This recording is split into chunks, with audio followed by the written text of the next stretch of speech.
10 years ago, China was the world's 7th largest economy.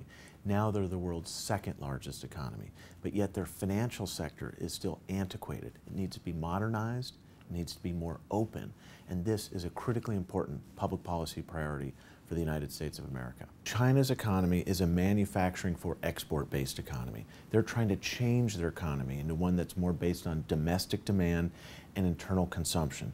And to do that, the average Chinese citizen needs access to the financial services products that we here in the United States take for granted, that we have easy access to: insurance products, banking products, mortgage products, retirement savings.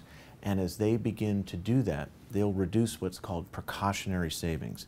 The average Chinese family saves anywhere between 35 and 50% of their monthly income. And they do so because they don't have access to all the financial services products that we have here in America.